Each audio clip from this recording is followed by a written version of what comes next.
In my last video, I questioned several issues plaguing the Baltimore Ravens, namely on offense. And so in today's video, I have questions about the defense.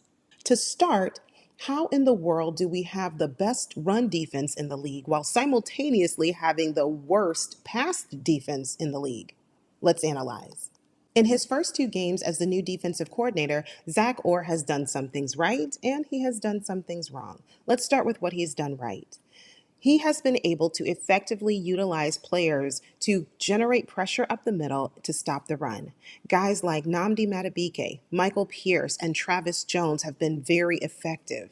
Travis Jones has been the unsung hero on this interior D line because he has just really stepped it up a notch or two, earning him a PFF grade of 82.0.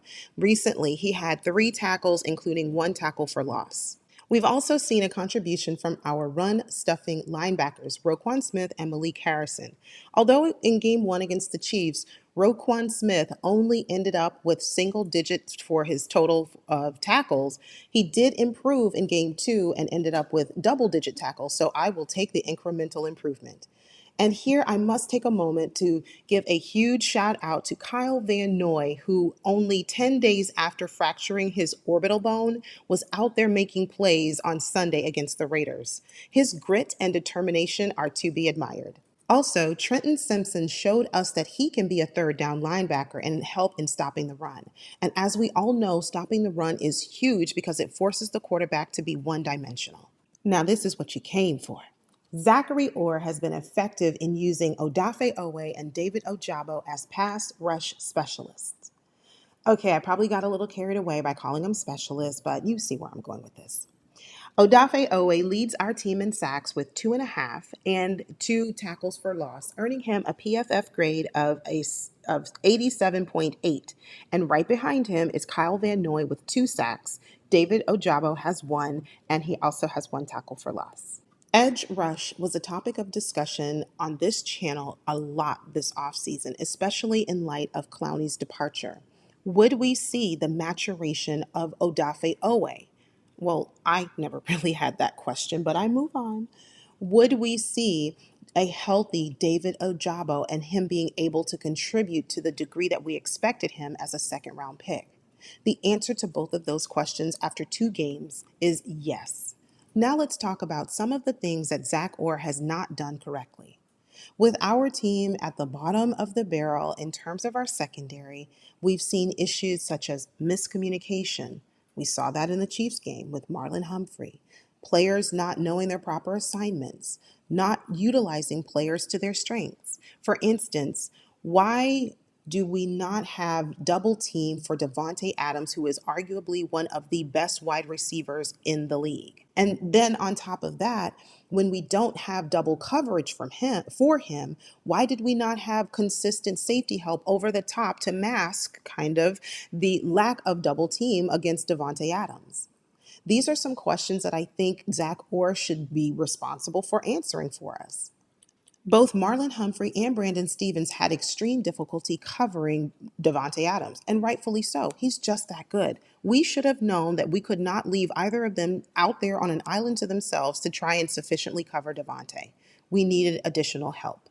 That's something that I think Zach Orr needs to look into, especially as we look ahead to Game 3 against the Dallas Cowboys. And if we decide for some weird reason not to send double coverage against these elite wide receivers, safety help must be on point. And speaking of safeties, why are we not sending Kyle Hamilton out on a blitz more often? We saw last year how Mike McDonald used that, and he was very effective in it. Why are we not repeating that this year? This is what I mean by improper use of personnel. Another example of this is we've seen Roquan Smith and Malik Harrison covering speedy wide receivers. Again, why are we doing this? This is a large reason why I think we are struggling to defend against the pass. And where are our draft picks on defense? I know Nate Wiggins is still recovering from a recent car accident, so we'll give him a pass. But where's our 3rd round outside linebacker, Adisa Isaac? When can we expect to see him? And Sanusi Kane, are we only going to see him on special teams? I honestly thought that our offense would have to carry our defense for at least the first few games. I was wrong about that because it turns out both sides of the ball need a little bit of hand holding. But I do believe that out of all the trouble that we've seen from the Baltimore Ravens, the things that I've mentioned here on defense should be the easiest to clean up. The miscommunication, the improper assignments, and not utilizing players to their strengths, I think, can easily be remedied. Before I go, I have a question for you. Out of all of the issues that we've seen with the Baltimore Ravens, what do you think will be the easiest to remedy? Will it be the offensive woes or the issues presented on our defense? Leave a comment down below and let me know. Well, that is it for today. Thank you for watching. If you enjoyed it, please give me a thumbs up. And if you are new, welcome. Subscribe to the channel. Turn on your post notifications so that you never miss content released on this channel. I will see you right back here tomorrow night where I will preview our upcoming matchup against the Dallas Cowboys. Whew. Should be a tough battle for us, but we need to stay in the fight. Take care of yourselves. Stay safe. God bless. Go Ravens.